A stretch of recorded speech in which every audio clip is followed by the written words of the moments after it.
operante. Então ele consegue, por exemplo, não sei se vocês sabem disso, mas o bipolar, ele consegue fazer sexo várias vezes durante o dia. Inclusive algumas mulheres de bipolar não aguentam. Ele não aguenta uma só mulher, ele tem que ir por locomotiva dar continuidade à bipolaridade dele. Se ele bebe, ele vai para a primeira festa, bebe na primeira festa, bebe na segunda festa. Aí a mulher já cansada, já 4 horas da manhã, ele deixa a mulher em casa e vai continuar bebendo o final de semana todo. Então uma pessoa bipolar, ele pode necessitar de um tratamento mais rígido, assim como quem é submetido a uma medida de segurança. Não é só porque ele pratica crime. Qualquer conduta que necessite dele ficar internado, declarado por um médico psiquiatra, ele vai ser internado. Ok? Conversando do tratamento e internação. O internado será recolhido ao estabelecimento de características hospitalares. Na falta de vaga, a internação pode dar-se em hospital comum, particular, mas nunca em cadeia pública. Pergunta de prova. Professor Franklin, e se na ausência de manicômio judiciário, se na ausência de hospital onde ele possa receber o tratamento, o diretor da penitenciária ou o delegado de polícia resolve mantê-lo preso numa cadeia pública para cumprimento de medida de segurança? O que eu faço? Eu sou advogado dele. Você é o advogado, o que você faz? Entra com habeas corpus, porque é pacífico na doutrina e na jurisprudência que cumprimento de medida de segurança de internação tem que se dar em manicômio judicial ou um hospital adequado para o tratamento. Cadeia pública não é lugar para tratamento de medida de segurança de internação. Ok? Cuidado. Pergunta de prova. Desta forma, constitui constrangimento ilegal a manutenção do réu, destinatário da medida de segurança, em estabelecimento inadequado por inexistência de vaga em hospital. E aí, professor, na comarca não tem nem manicômio judiciário, nem hospital, eu não posso deixar na cadeia pública, mas o cara é perigoso. E aí? Domiciliar. Prisão domiciliar. 10. Prisão domiciliar, ele fica lá. Hein? Quem foi que falou aí? Como é o negócio? Como é o negócio? 10? Não estou entendendo o que você está falando. Bom, substituição da pena pela medida de segurança. Assunto da mais alta periculosidade numa prova de concurso. Todos aqui vão fazer o AB? Todos vão? Todos vão fazer concurso? Então bora lá. Vamos lá. Semi-imputabilidade. Semi-imputabilidade. Na hipótese do parágrafo único do artigo 26 e necessitando o condenado de especial tratamento curativo, admite-se a substituição da pena privativa de liberdade pela medida de segurança. Preste bem atenção. Se o laudo pericial disser que ele é semi-imputável, nós já sabemos que o semi-imputável ou ele vai cumprir a pena privativa de liberdade ou ele vai para uma medida de segurança. Qual a diferença? É que o laudo tem que dizer que ele necessita de especial tratamento curativo, caso em que ele cumprirá a medida de segurança. Se o laudo não disser que ele necessita de especial tratamento curativo, ele vai cumprir uma pena. Mas essa pena aqui, ela tem uma redução. Superveniência de doença mental. Se ao condenado sobrevém doença mental, impõe-se seu recolhimento ao hospital de custódia e tratamento psiquiátrico.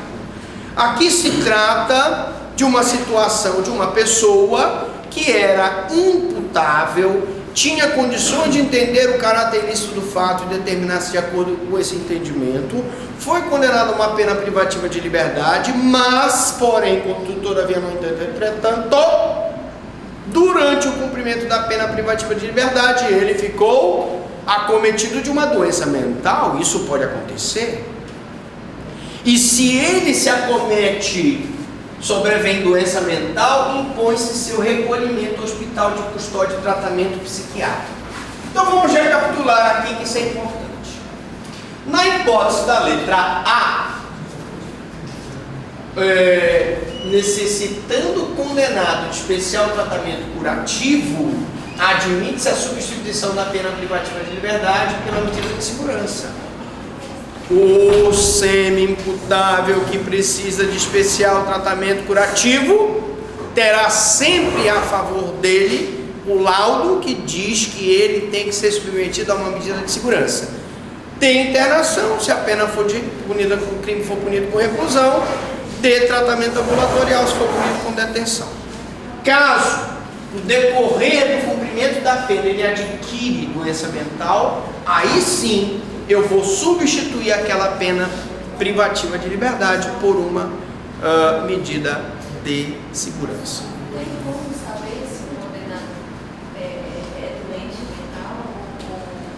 A pergunta é, tem como saber se o condenado é doente mental? Sim, através de um laudo psiquiátrico. Aí não é feito um exame? É feito um exame de periculosidade nele, sim. Se durante, só um minutinho para a gente concluir, para vocês perguntarem. Se durante a execução da pena sobrevier perturbação mental, ela será convertida em medida de segurança, uma vez constatado o caráter duradouro da perturbação. O cara ficou demente, o cara ficou louco, o cara está impossibilitado de entender o caráter ilícito. Tu vais continuar mantendo ele no presídio? Não, tu vais colocar ele no hospital, no manicômio judiciário. Quem ia perguntar? Dois pode fazer, mas a questão desse hospital, onde a pessoa pode cumprir a medida de segurança, ele precisa estar equipado para o tratamento específico do doente mental e precisa haver a concordância da família do apenado. Bom, aqui, depois que o juiz da execução converter a pena em medida de segurança, se for feito o exame constatada a ausência da periculosidade, o indivíduo deverá ser posto em liberdade. Esse é o grande problema aqui. Olha só, se o advogado for esperto, for malandro, ele pode fazer o seguinte: ele chega para o cidadão que é o cliente dele, diz: olha, rapaz, tu foste condenado a uma pena privativa de liberdade, nós vamos simular uma doença mental, tu vai simular essa doença mental, né? Eu vou chamar aqui um amigo meu que é médico, ele vai te dar umas injeções aí, tu vai ficar Aldol. Se uma pessoa, qualquer um de vocês aqui, por exemplo, o Mohamed Mursi, se der um Aldol para ele, bicho, ele fica todo torto. Ele não consegue se locomover, mesmo que ele esteja presenciando o próprio Maomé. Ele não consegue, não vai conseguir. Entendeu? O Aldol é um negócio violento. Bom, então ele dá uma injeção de Aldol, faz um tratamento com Aldol, o cara fica doido mesmo, né? Porque aquelas doenças mentais, às vezes o cara, de tanto tomar remédio, fica doido mesmo, mais doido do que ele já era doido. Bom, e aí, ao retirar o medicamento, o cara fica bom de novo. Então aqui é que é injusto, porque feito o exame e constatada a ausência de periculosidade, o indivíduo vai ser colocado em liberdade, né? Então tem que ser questionado isso, porque é uma insegurança jurídica. Professor Franklin, quais os direitos do internado em manicômio judiciário? Por exemplo, recolher-se à instituição dotada de características hospitalares e submissão a tratamento. Você me perguntou sobre o hospital. Não é qualquer hospital. É um hospital que reconhecidamente tenha condições de fazer o tratamento para aquela pessoa que apresenta aquela doença mental. Ok? Oi. Sim.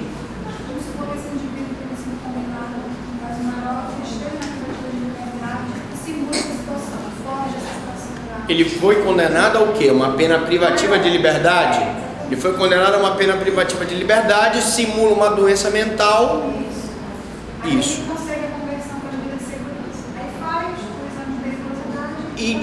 E constata que ele não tem mais periculosidade.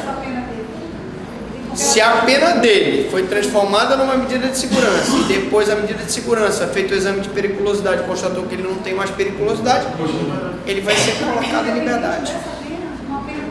Não, porque aí já foi convertida a pena, né? O correto seria ele voltar a cumprir a pena.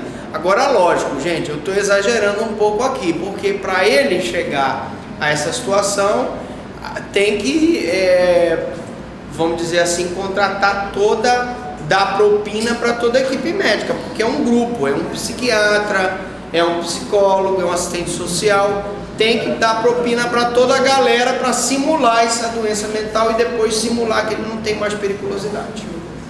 Tá? Ok, alright. Outro direito.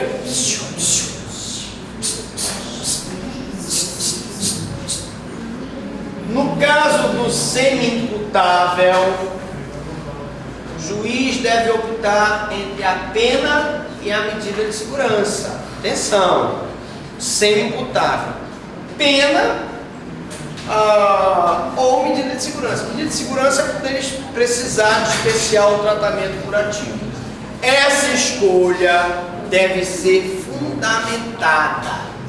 Atenção, se ele optar pela pena, essa será diminuída de 1/3 a 2/3. Se ele optar pela pena, ela será diminuída de 1/3 a 2/3. Essa redução é um direito público subjetivo do acusado. Senhores, vamos voltar agora. Agora eu disse que eu ia contar uma história, né? Vocês devem estar lembrados que, infelizmente, aconteceu um fato muito triste para o Ministério Público do Estado do Pará. O meu amigo, que era promotor de Marapanim, foi assassinado de forma, eu diria, covarde, por um advogado. Esse advogado foi submetido a um exame psiquiátrico. E esse exame psiquiátrico comprovou que ele precisava de especial tratamento curativo, o que submeteria ele a uma medida de segurança.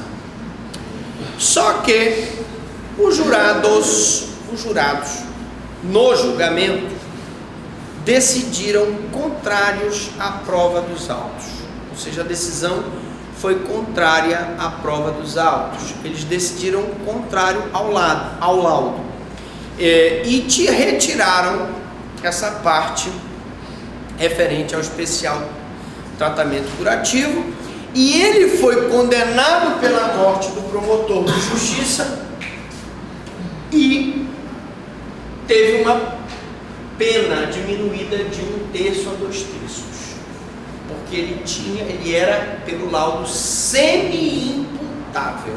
Ele não tinha condições plenas de entender o caráter ilícito, porque ele tem uma doença mental.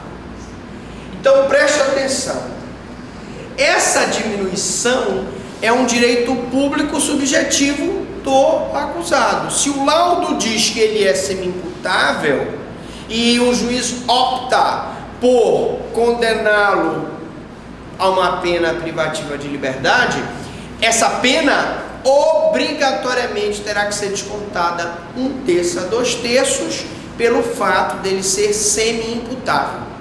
Ou eu, como juiz, aplico a medida de segurança, porque ele é semi-imputável necessita de especial tratamento curativo, ou eu, como juiz, aplico a pena. Mas se eu aplicar a pena ao semi-imputável, sempre, obrigatoriamente, eu tenho que fazer um desconto de 1/3 a 2/3.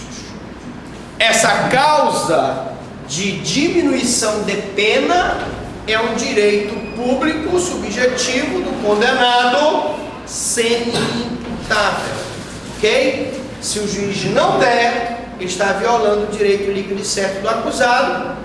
Eu tanto posso usar um recurso de apelação, quanto posso usar um mandado de segurança, porque é um direito público subjetivo do acusado. O juiz não pode tirar esse direito dele. A sentença que absolve o réu imputável e aplica a medida de segurança é considerada uma sentença absolutória imprópria. Ela é absolutória imprópria porque a impropriedade dela está no seguinte: o cidadão efetivamente praticou uma conduta típica, antijurídica e culpável, mas ele deixou de cumprir a pena porque ele tem problema mental. Então, ela se chama absolutória imprópria porque a absolvição própria se dá quando efetivamente ele está acobertado por uma excludente de licitude ou uma excludente de culpabilidade, ou ele não praticou o crime, não é ele o autor, não existe prova. Não, ele sendo culpado e deixa de se cumprir a pena apenas porque ele tem problemas mentais. Professor, me surgiu uma dúvida. A opção da pena é do juiz ou do acusado? No caso do júri, esse processo foi julgado no tribunal do júri, porque era um crime doloso contra a vida, o homicídio é um crime doloso contra a vida. Os jurados decidiram contrário à prova dos autos. Ah, professor, mas eu ouvi falar, professor Franklin, que se o jurado decide contrário à prova dos autos, pode haver recurso da defesa. A defesa recorreu. Mas preste atenção, se eventualmente ele for levado a novo julgamento, e de novo o jurado julgar em contrário à prova do laudo, que diz que ele precisa de especial tratamento curativo, a defesa não pode novamente recorrer pelo mesmo fundamento. Então essa foi a estratégia do Ministério Público, dos 3 promotores que fizeram a acusação. Eles forçaram os jurados a decidirem contrário à prova dos autos, justamente porque se eles decidissem dentro dos autos, o acusado não seria submetido a uma pena com a redução, ele seria submetido a uma medida de segurança de internação. Agora, você perguntou, é o juiz? É feita a pergunta para os jurados. Se o jurado não considerar que se deve aplicar o que está no laudo, considerou que ele era plenamente capaz de entender o caráter ilícito e determinar-se de acordo com esse entendimento, ou parcialmente capaz, o juiz, presidente do tribunal do júri, tem que seguir a decisão do jurado.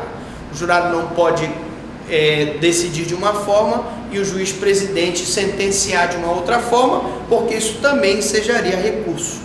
O juiz presidente, ele dá feita que o jurado decide daquela forma, ele tem que fazer a sentença de acordo com o que foi decidido pelos jurados, ok? Se fosse um juiz singular, em que não houvesse júri, o juiz singular decidiria ele, sem a votação pelos jurados, ok?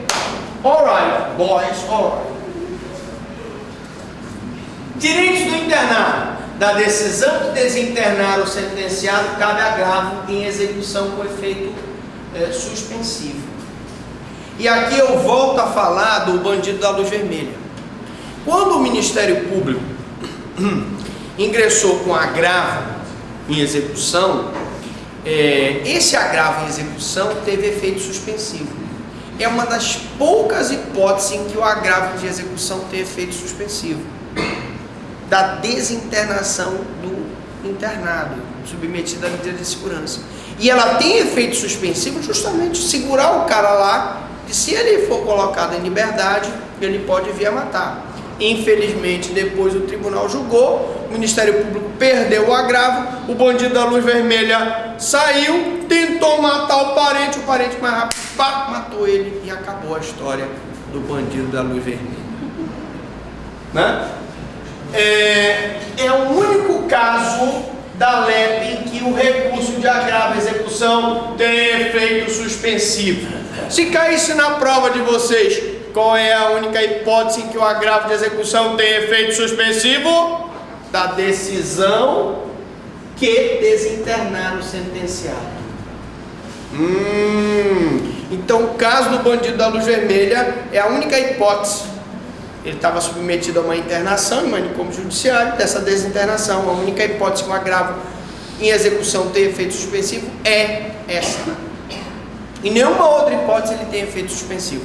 Se você recorrer do livramento condicional, ele não tem efeito suspensivo.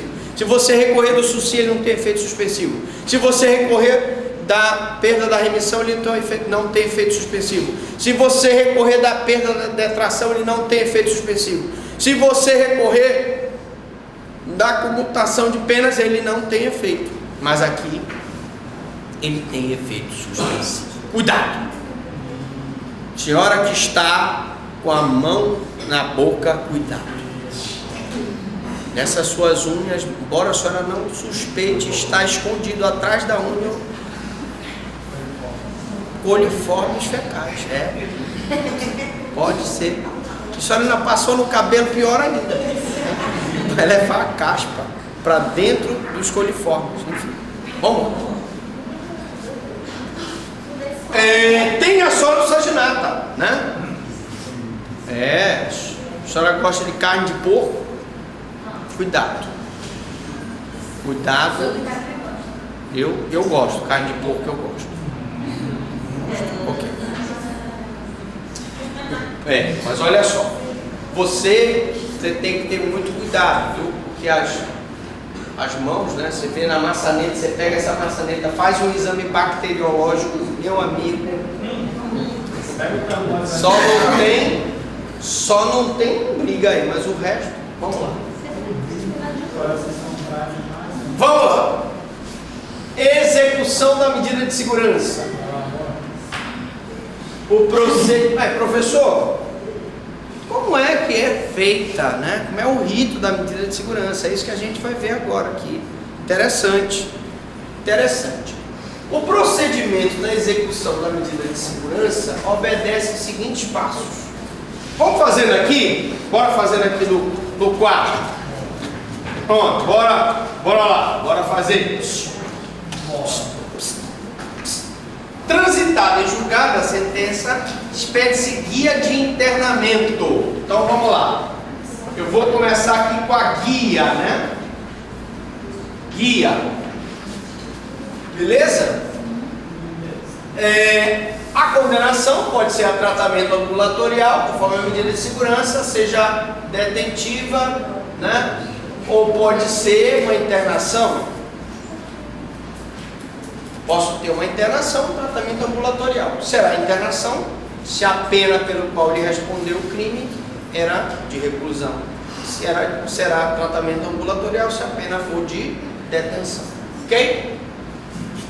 Então, é obrigatório, aqui vamos lá, uma guia, ou para cumprimento de uma internação, não é isso? Internação, porque o crime era a reclusão, ou para um tratamento ambulatorial, porque o crime era público com detenção. Bom, é obrigatória da ciência MP da guia referente à internação ao tratamento ambulatorial. Então, disso aqui, eu vou dar a ciência ao MP. Vou dar a ciência ao MP. O diretor do estabelecimento onde a medida de segurança é cumprida até um mês antes de expirar o prazo mínimo, remeterá ao juiz um minucioso relatório que habilite a resolver sobre a revogação ou permanência da medida. Então, eu vou ter aqui um relatório do diretor do estabelecimento.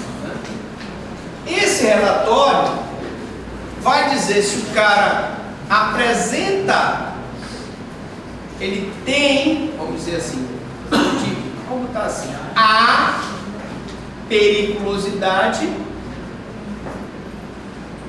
ou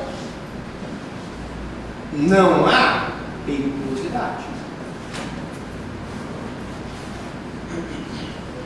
Se houver periculosidade, nós já sabemos, ele permanece na medida de segurança, né? Se não houver mais periculosidade, ele pode sair da internação para o tratamento ambulatorial ou do tratamento ambulatorial para a liberdade condicional. Já vimos isso também. O diretor do estabelecimento onde a medida de segurança é cumprida até um mês antes vai apresentar o relatório. O relatório será instruído com laudo psiquiátrico.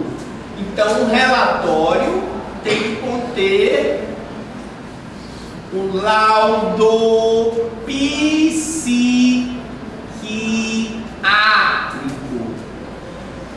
Um laudo psiquiátrico realizado por um psiquiatra, cuja presença é obrigatória. Vai ser dado vista ao exame pelo defensor sentenciado para manifestação dentro de 3 dias. Desse laudo psiquiátrico, eu tenho vistas em 3 dias para o MP e vistas em 3 dias para a defesa.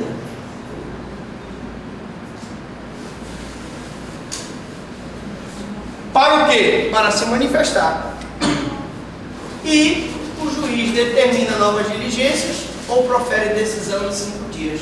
E aí, depois da manifestação dos dois, o juiz vai dar uma sentença. Caberá dessa sentença agravo, porque aí já é um processo de execução da medida de segurança, e em execução nós temos só o recurso de agravo, beleza? E da decisão proferida, o único recurso possível na execução penal é o agravo em execução, previsto no artigo 179. Na próxima aula, nós veremos ação penal. Pergunto, alguma dúvida, alguma pergunta?